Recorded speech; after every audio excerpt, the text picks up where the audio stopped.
Hi, I'm Cheryl Leach. In this video, we're going to be looking at an improper integral. Well, what makes an integral improper? There are really two conditions under which this will happen. The first one is when one or both of the limits of integration are unbounded or infinite. In this particular case, I have a left bound, but there's no restriction on how far out my right endpoint is going to be. It could work the other way as well. We could have our unbounded behavior to the left and have a right endpoint, or unbounded behavior in both directions. The second condition is when we have a discontinuity on the interval of integration. So we're integrating from A to B, but for instance, there might be a vertical asymptote on that interval, which is going to cause unbounded behavior in the middle.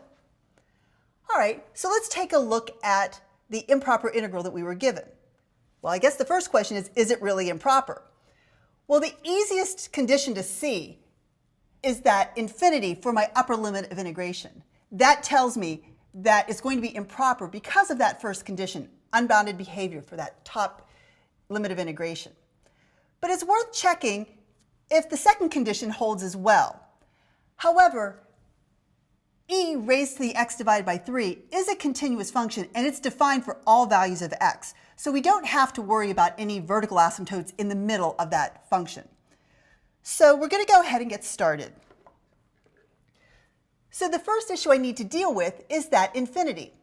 When I do the integration problem, after I get the antiderivative, I'm going to need to plug in the upper and lower bounds. But how can I plug in infinity? It's not a number. So instead of using an infinity, I'm going to set a number so I can actually plug in a value.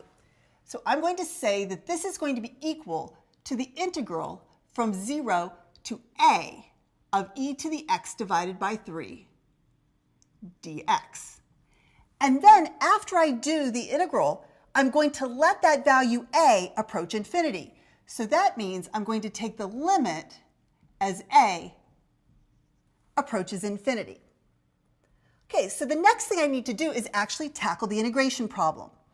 If you're able to do the integration problem right from here, go ahead. But this is a composite function, and it's going to require a u substitution. So if you can't do that in your head yet, we're going to do a little side work to help us out.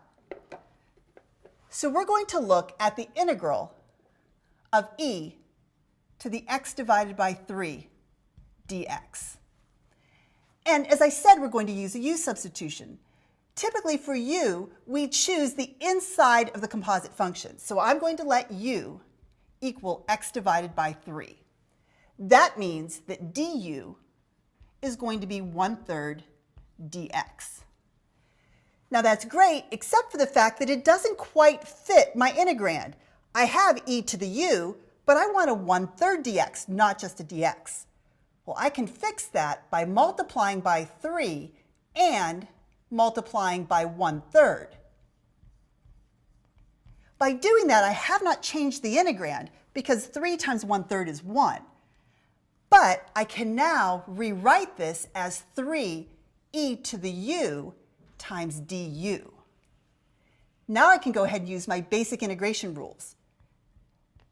3 is a constant multiple that pulls out, and the integral of e to the u is e to the u. And then I have my constant of integration. Finally, getting my x's back, I have 3e to the x divided by 3 plus c. So now I can go ahead and look at my definite integral. So I have the limit as a approaches infinity. And I want to integrate e to the x divided by 3 from 0 to a. Well, I know that that is going to be my integral. Now, I'm not going to need this constant of integration because this is going to be an definite integral, not an indefinite. So I can just plug in the 3e to the x divided by 3.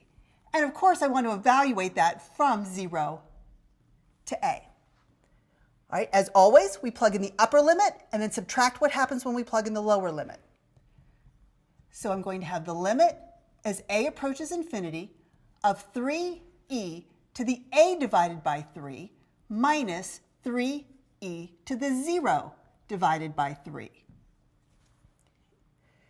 Now the first term, there's really not too much to simplify, so I'm just going to copy that over. So I have the limit as a approaches infinity of 3e to the a divided by 3. But in this term, 0 divided by 3 is 0, e to the 0 is 1, and 3 times 1 is 3. Now that my expression is simplified, I'm going to go ahead and evaluate that limit. Let's see what happens when a gets very, very large. Well, when a gets large, dividing by 3, it's still going to be a large number. And when I take e and raise it to a large number, remember e is an exponential function, so it grows very quickly. This will also be very large. 3 times a large number is still large. This is going off to infinity. It's getting very big.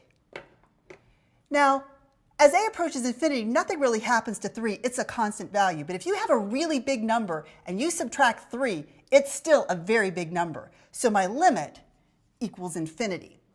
When this happens, we say that the improper integral diverges. I hope this was helpful. Thanks.